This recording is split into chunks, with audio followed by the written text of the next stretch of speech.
Coming up in this episode of In Clear Focus on the impacts of marketing, because we pursue growth at all costs, we're therefore exploitative of nature, society, and individuals as well. By putting the SDG framework over the top of marketing and starting to see marketing's impacts towards the goals instead of towards just revenue, you get a completely different picture. You're listening to In Clear Focus, fresh perspectives on marketing and advertising produced weekly by Big Eye, a strategy-led full-service creative agency growing brands for clients globally. Hello, I'm your host, Adrian Tennant, Chief Strategy Officer. Thank you for joining us. Brands that align their strategies with environmental and social responsibility respond to a growing demographic of eco-conscious consumers. But at the 2022 annual conference of the World Federation of Advertisers, 3/4 of the 1,000 attendees indicated that they believe marketing is incompatible with a sustainable future. Now, in previous episodes of In Clear Focus, we've discussed the challenges of adopting more sustainable marketing practices, with experts including Solitaire Townsend, the author of The Solutionists, and Mark Shaler, who wrote You Can't Make Money from a Dead Planet.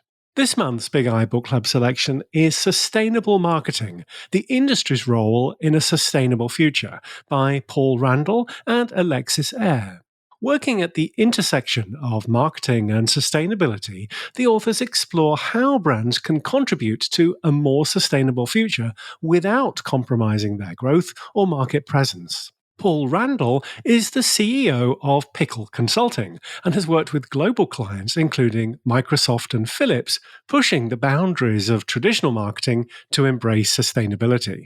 Alexis Eyre is the founder of Green Eyre and the co-founder of Sustainists Consultants. She has extensive experience on all three sides of the marketing triangle: agency, client, and media owner, and has worked with clients including NatWest, Sunsail, and Hewlett-Packard.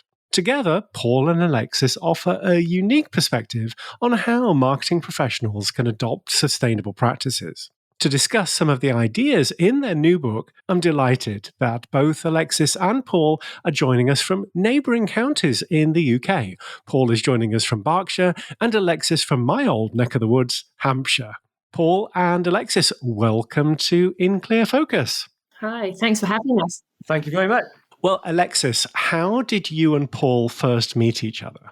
It was about 4 years ago. We had both had a light bulb moment in our lives working in the marketing industry. Mine was, I was having a break from work and I was sailing across the Atlantic and could not get over the amount of plastic I literally saw. Blue Planet 2 in real life. I was about 1,000 miles from land and there was more plastic in the water than wildlife, and it was utterly shocking. It really got to me, and especially when a plastic chair came floating past me, I just thought, I've got to do something about this. And I'll let Paul say what gave him the light bulb moment. Mine was actually my daughter simply walking up to me after I'd been on a conference call with an automotive client, and she just asked me, she said, "Daddy, is your job good for the environment?" And I didn't have a good answer.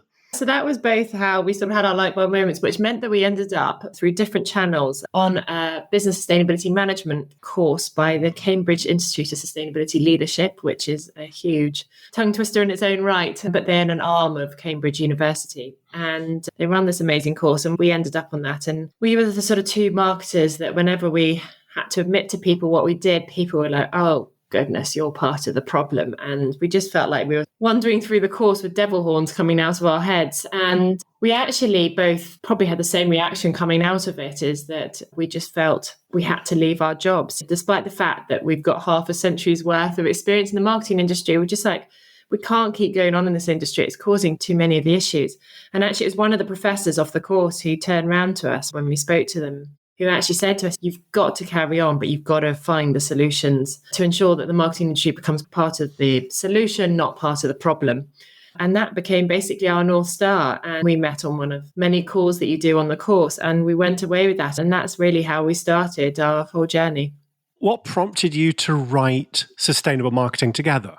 We spent a lot of time doing research into marketing's impacts, both environmentally and societally. And that takes you on a journey to really understand marketing's role in our economy, marketing's role in our society, and why it's adopted that role. And it's quite an exciting journey to actually go through. And what we realized is that a lot of people in the industry just aren't alert to that history, that heritage of marketing. And it's a really important context to help marketers understand their mindset. So part of the book is going back and interrogating the history of marketing and its relationship with sustainability, so that it helps the marketer understand the context and mindset they're bringing to their role. That therefore allows us to try and make marketers step out of that context, have a fresh look at what they're doing, and then realize that they are being complicit in the problems that we face, but have a huge opportunity to be a force for good as well. And we felt the only way really to convey that was through a book, one that can take you on that journey and on that narrative. Well, the first part of your book provides an introduction to sustainability. Paul, what's your definition of sustainability?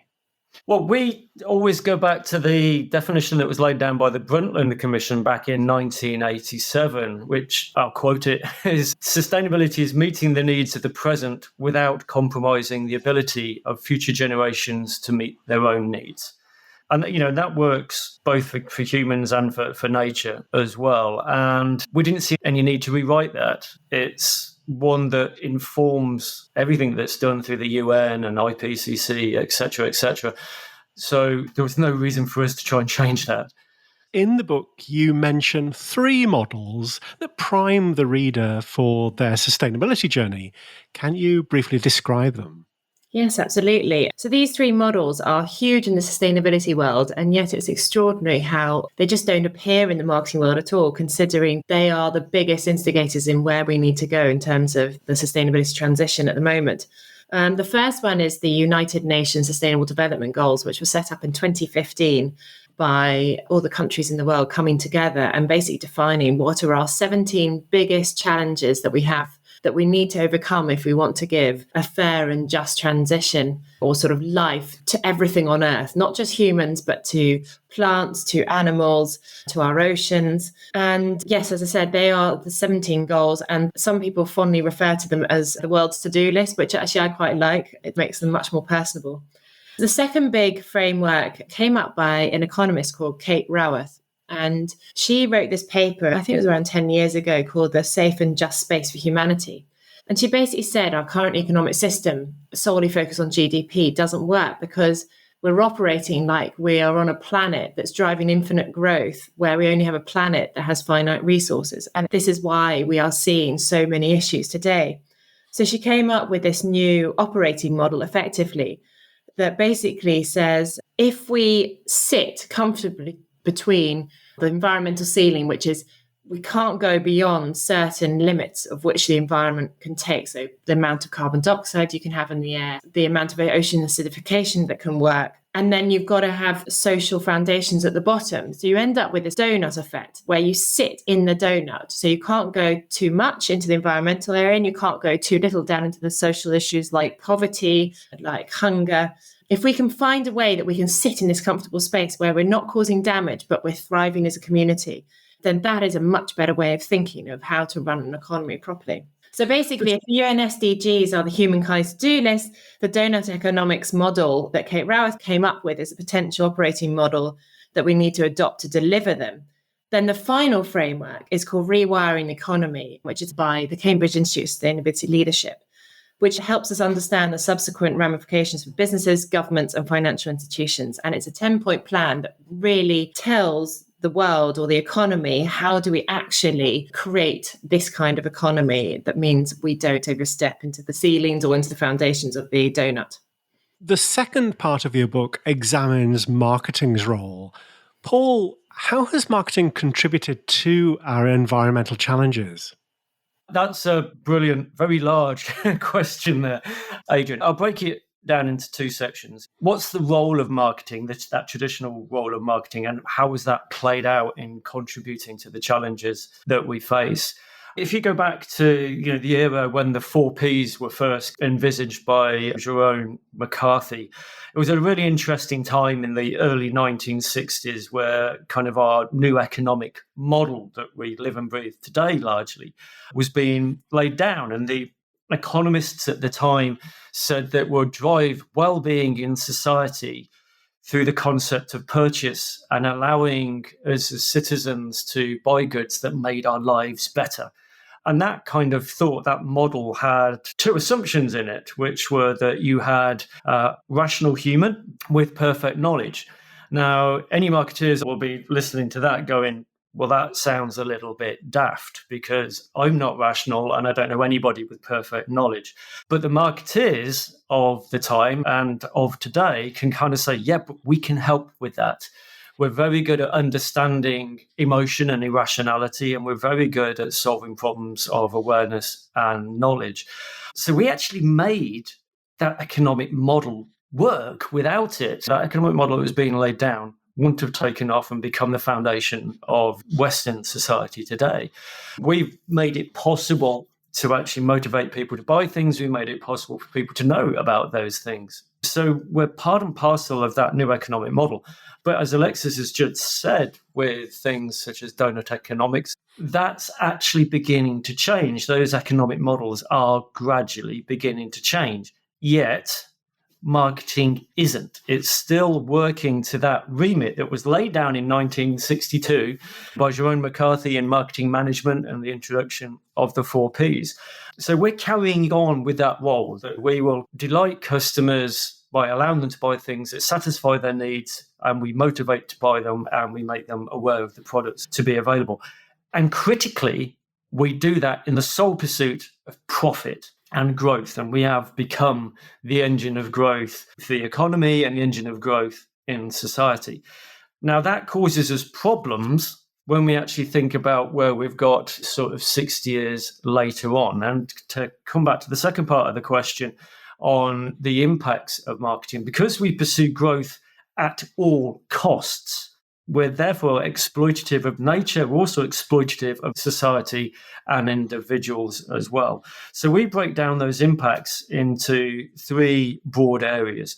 Firstly, there's that operational impact of marketing itself. When we're doing exhibitions, when we're doing campaigns, when we're running media, that carbon footprint, operational impact of marketing is substantial and inherently very wasteful. Of all the global industries you can think of, marketing is the only one that can pretty much celebrate being 1% good at what it does. Which sounds brutal, but actually, if you do a very rough aggregation of all the performance metrics across all different media channels, from events to programmatic media, you get roughly to about 1%. And because John Wanamaker said decades ago, 50% of what I spend on advertising is wasted, the trouble is I don't know which 50%. Marketeers come at that 1% figure today and actually say, that's fine. And actually, what I need to do is optimize that 1% and ignore the 99%, which is actually waste. And when you look at things such as the exhibition industry, the global exhibition industry has the same carbon footprint as the entire United States of America. And take all those impacts across all our digital media and things like that. And the marketing industry alone roughly equates to the airline industry in its kind of carbon footprint. So that's its operational impact. The second impact we have is what we call brainprint.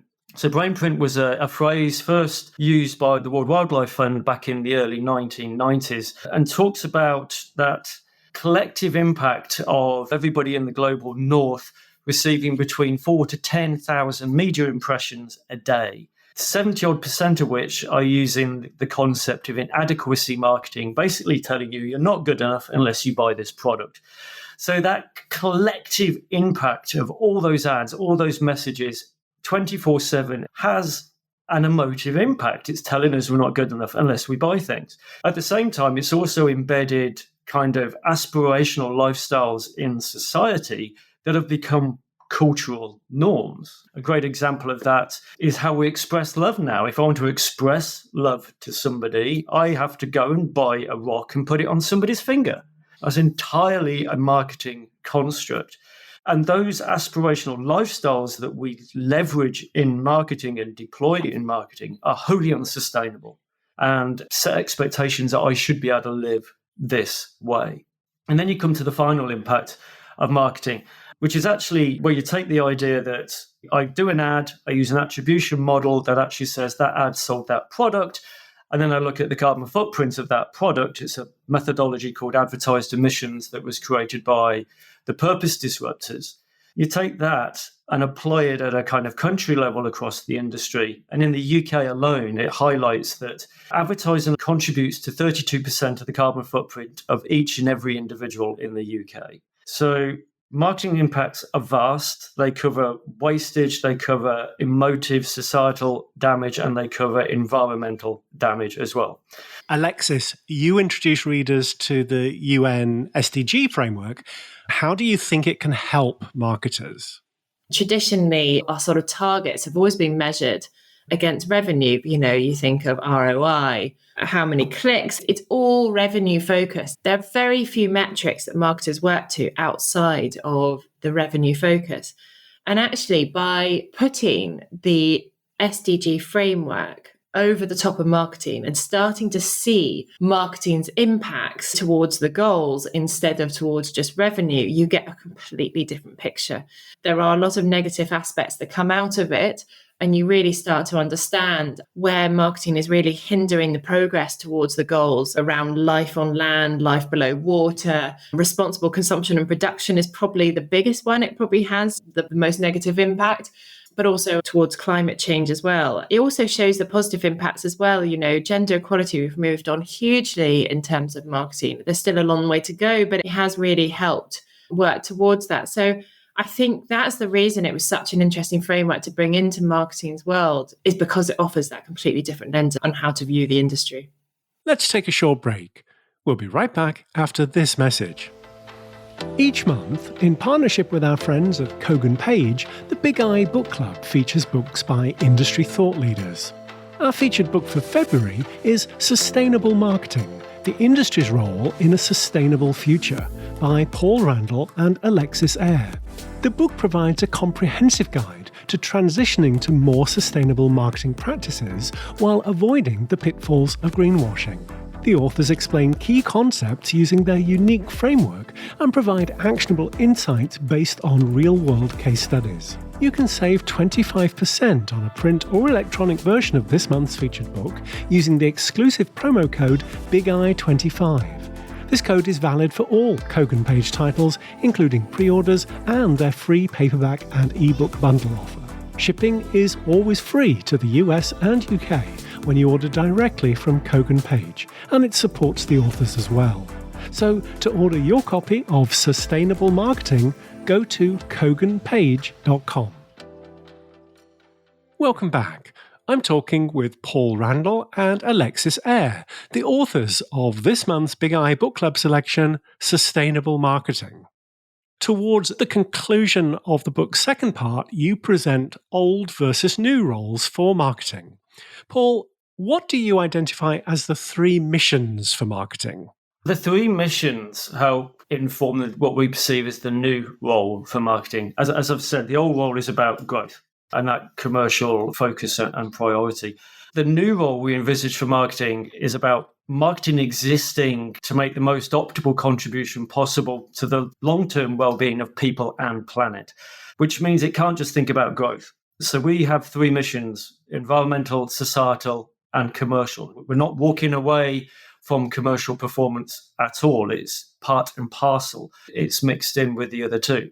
But the three missions seek to bring a balance for the marketeer. So the environmental mission is for marketing to protect the environment and aid its restoration through responsible consumption, production, and respect for the true value it delivers.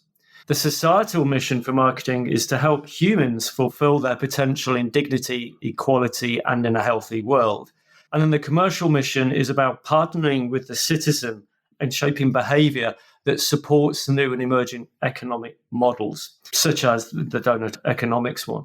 And what we do is we put these three missions into a triangle and then put marketing in the heart of that, in the middle of that. And the marketeer, basically his role becomes conductor of performance across those three missions. And the reason why the marketeer needs to be there is because in a sustainable world, we're still going to have irrational humans with imperfect knowledge. So this is where a new role for marketing becomes massively exciting, because it means marketing's using its capabilities and its skills in pursuit of environmental, societal, and commercial performance. But it's having to be even more nuanced than ever in understanding the interconnectivity between them and managing that interconnectivity. The third part of sustainable marketing presents readers with frameworks and tools, including your Sustainable Marketing Compass. Alexis, can you explain what the SMC is and how marketers might use it? Yes, absolutely. So to put it in a really simplistic form, the Sustainable Marketing Compass helps marketers embed sustainability thinking into every single aspect of marketing, from branding and strategy through to tactics and governance. So that's really what we're trying to help all marketers do with this framework. It's not a sole construct of ourselves. It actually was brought about because we did loads of research into the industry and found that there's loads of pockets of amazingness and there's different tools like carbon calculators and everything else. There was nothing that actually brought it all together and said, this is how you fit all the pieces of the puzzle together. So that's where the compass actually came from. Ideally, you want to start at the center, which is basically how do you align with your company's sustainability objectives? Or if your company doesn't have any, then where do you start? And we use the UN SDG framework as the basis for that, because again, it is such a good one to start with, so that you can start thinking around what can your targets look like across environmental and societal as well as commercial. And then the next layer out is all around strategy. So it's rethinking how you build a strategy for marketing. And it's about redefining success. So what do your parameters look like? It's about rethinking the value that you can create in the market that is not just commercially led and revenue solely for the company. Where else are you giving value into the wider world? It's about thinking about people. How do you start communicating with all of your stakeholders, not seeing them as targets, but actually seeing them as real people, and really starting to think of them as that, people that have feelings, they have emotions, they have different things that they do in their world. They're not someone that just needs to have a bottle of Coca-Cola right there and then. And then it's really around starting to think around governance and how do you really start to think around what parameters need to be put in place to ensure that you are not causing harm to an environment and society while you're doing this. So what kind of governance needs to be put in place? And then the outer circle is really around how do you then actually instigate all of that? How do you bring that strategy to life? And that really focuses on participation as one area. So we're not talking about us talking to you as a brand. It's about how do we actually work together with our customers, with our other stakeholders. It's around partnership as well. So how do you really partner with people? It's about purpose. It's about really having a driving purpose. And it's not, a lot of the purpose that we see today is brand led, and it's not actually embedded in the wider organization. When we mean purpose, we mean as in, what are you living and breathing as an entire organization that then can come out within the brand, not be brand led, but the rest of the company aren't living and breathing that. So really bringing that about. And then the final one is around performance metrics, like actually making sure that you are proving that you're having those impacts, those positive impacts in environment and society as well as commercial, and knowing how to track that. And then the final circle on the outside is the sort of data, and making sure that you underpin everything you do around data to prove your concept. The key thing with this is not telling you exactly what to do. It's a guide. It sets you the parameters. It asks the right questions around what you need to consider. But it's to give you enough room so that you've got the creativity to go off and innovate within these areas. Why did you make the SMC framework publicly available in your book rather than a proprietary resource that, say, only your clients could access?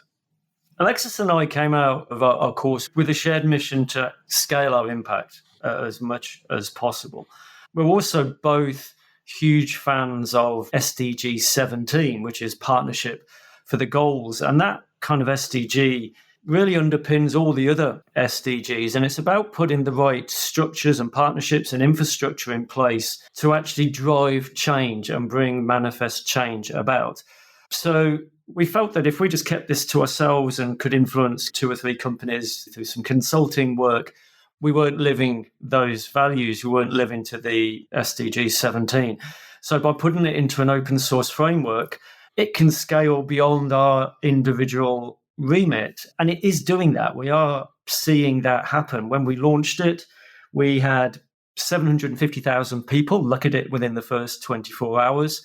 We've trained global companies, we've trained global agencies. We've actually had agencies use the framework, deploy it in a pitch, win the pitch, and then come and knock on the door and say, can you give us a bit of help on how we actually do this? But it means that the scale and reach of what we can do to help change marketing can be broader.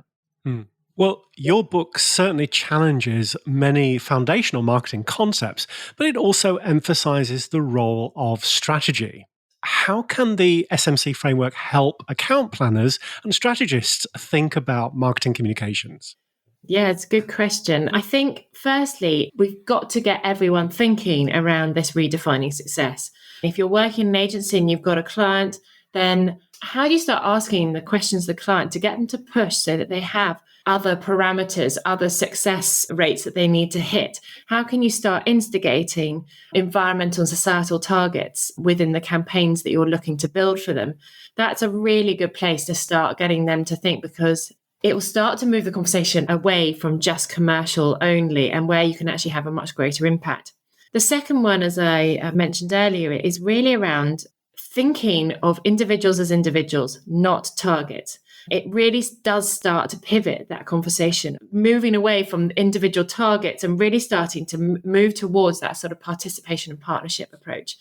How can we work with our customers and our potential customers to create much greater value into society, rather than I'm just going to force you through all of my behavioral science and everything else to drink this drink. I think really starting to have that much greater awareness of the individual is really key.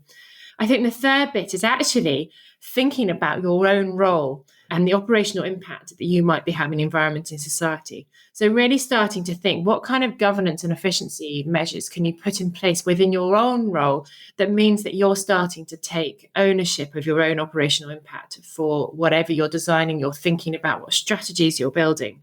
The final aspect, which is the bit that excites us the most, is around actually creativity and radical thinking. If you start to actually think around success, around environmental, societal, as well as commercial, by moving the parameters much wider and having 3 different pillars, it's amazing how it starts to make you think in a creatively, completely different way. And actually, I think at the moment, the creative industry is being stuck on these creative tramlines. How often do you actually think, oh my goodness, that was the most extraordinary creative campaign. That caused so much change. It caused an entire movement. And I'm not talking about revenue base. I'm talking about mass societal change, mass environmental change.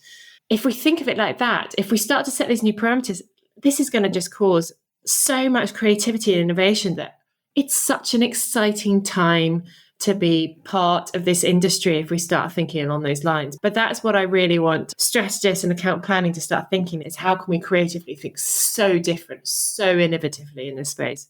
That seems like a great invitation to all strategists and account planners listening to this. Paul, in what kinds of ways do you think we need to shift our thinking about reporting on ad campaigns towards new models of commercial performance? Brilliant question. And this is an area that in my kind of nerdy days, I get really, really excited about, because if you're now saying that marketing has these 3 performance areas, commercial, societal, and environmental, each of those areas has its own KPIs, its own measures and benchmarks of success. So the first step is bringing all of them to the table. And when we do this with clients and agencies, it's quite often the first time it's ever been done. But that's only the first step, because once you've got all those kind of objectives and goals on the table, you then need to start exploring the interdependencies and connections between them. If I overperform on my commercial targets, is that to the detriment of my environmental targets? If I sell too many cars, that means I'm going to blow my kind of carbon footprint out of the water. So you need to look for those new connective KPIs and performance measures that sit between environment and commerce and environment in society and commerce. And that leads you to a new data universe and a new reporting universe. I did a brainstorming workshop with Capgemini a couple of weeks ago where we had their head of customer first data, their head of sustainability data. And it's like, well, what might that start to look like? If I'm a drinks manufacturer, am I doing campaigns that are benchmarked on beverage per litre of water? So actually my success is benchmarked on a natural KPI, a KPI from nature rather than a KPI from the commercial performance space. And that takes you into very, very interesting places. And of course, we need to build out the reports and the data and the dashboards to facilitate that. But it's kind of a mandatory. And if we get into a place where companies have to report on their emissions, scope 3s coming in this year for lots of organizations, they have to be able to understand exactly how they drive performance, both commercially and environmentally. And inevitably that brings in a societal context. So I think there's a whole new world of campaign performance to be explored by bringing these three pillars together. Based on the consulting work you've already done with clients, do you have any practical tips on how agencies can start to make the necessary changes we've been discussing? I'd say actually the first practical thing is map out your agency's current impacts against the UN SDG framework. And that is going through every single element, both operational, but also the campaigns that you've run for clients, and run through every single element and feed it through all 17 goals and see what comes out, where you're having positive impacts, where you're having negative impacts.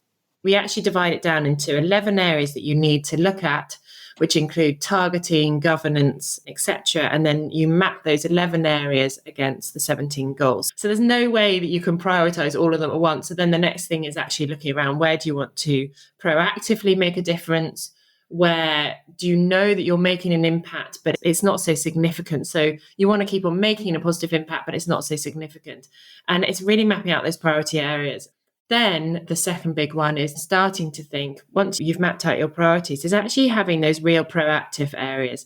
Pick out 3 or 4 areas where you want to really make a difference. And if you can push those across environment and society as well as commercial, that's brilliant. And then that starts to form your new redefined success around where you want to actually have an impact going forwards, where you proactively want to do stuff in that space. I think that's absolutely key. So I think that will be the starting thing. Then obviously you can carry on through everything else. But I think the starting thing are those 2 things.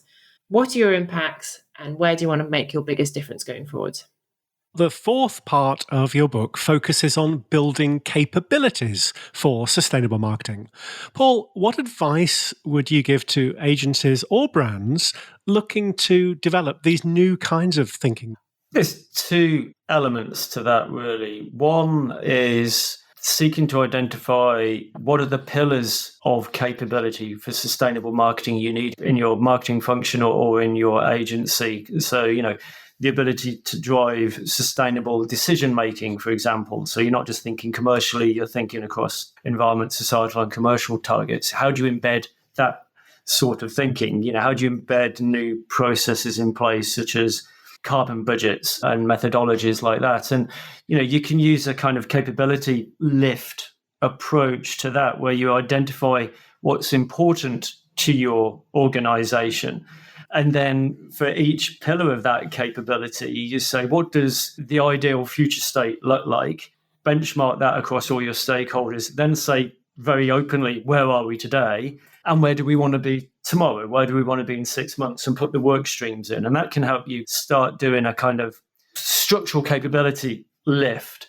More importantly, you need to take individuals on that emotional learning journey as well in support of that and that leadership journey. And I think that's as important as putting the right policies and processes in place. You need to take the marketeer's mindset into a new place. And there, I think it's more of a learner journey model where you need to get your team to have a shared understanding of the challenges we face and then move from that shared understanding of the challenges to a critical understanding of how you would practically change that and why that's important, which is kind of aligned with what I was just saying about a capability lift program. But then you're really down to leadership. And are you equipping the individuals in your team to have that leadership capacity for action? Are you enabling individuals to make those changes? Because you'll undoubtedly get very new things that require bold and courageous steps to be taken. You're breaking down business as usual. So I think two things. One, look at those structural capabilities. But then secondly, really look at the leadership that you're empowering within your teams. What do you hope readers will take away from your book? I hope they come out feeling a passionate flair to want to do something about it. I don't want them to feel like they need to leave their jobs. Please do not stop after the first third of the book, because you might feel like that, because that's when we're opening up the stark reality of where marketing sits today. Please read it to the end, because it really does end on a positive note and a real call to arms. But I think, yes, that will be my biggest takeaways. I just would so love people to come out with that absolute drive to want to do something and actually start looking at how they can generally start making change in their own career. Paul, if In Clear Focus listeners would like to learn more about sustainable marketing or your consulting practice, what's the best way to do so? And obviously, we'd love people to read the book. That's great. But you can also get directly in touch with us. We're both very active on LinkedIn, and we're very open to having conversations and helping nudge people in the right way. Or we can come in and do full training programs in your organization as well. The other advice I'd suggest is that there's actually a very passionate and growing community of people in and around sustainable marketing. It's wonderful to see, and we see it growing each and every day. And just simple hashtags on LinkedIn like sustainable marketing starts bringing you into a lot of the conversation that's going on. And Alexis, how can listeners learn more about your work? I think LinkedIn probably is the best place actually for us in terms of knowing what we're up to. We do put the majority of stuff down on there. So do follow us both on LinkedIn and we'll keep putting stuff out there. We've got some more open source work coming through at the moment called the Sustainable Marketing Task Force, which is hopefully going to be huge, but details will come out about that. It will be coming soon. So yes, I think LinkedIn is probably the best place to start. Perfect. And listeners, if you'd like a copy of Sustainable Marketing, you can save 25% when you order directly from the publisher, Kogan Page. You'll find the promo code and links in the transcript for this episode. Paul and Alexis, thank you both very much for being our guests this week on In Clear Focus. Well, thank you. Thanks for having us. Yeah, thank you so much.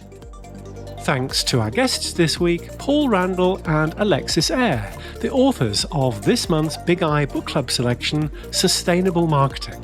You'll find a complete transcript of our conversation, with links to the resources we discussed, on the In Clear Focus page at bigeyeagency.com. Just select Insights from the menu. Thank you for listening to In Clear Focus, produced by Big Eye. I've been your host, Adrian Tennant. Until next week, goodbye.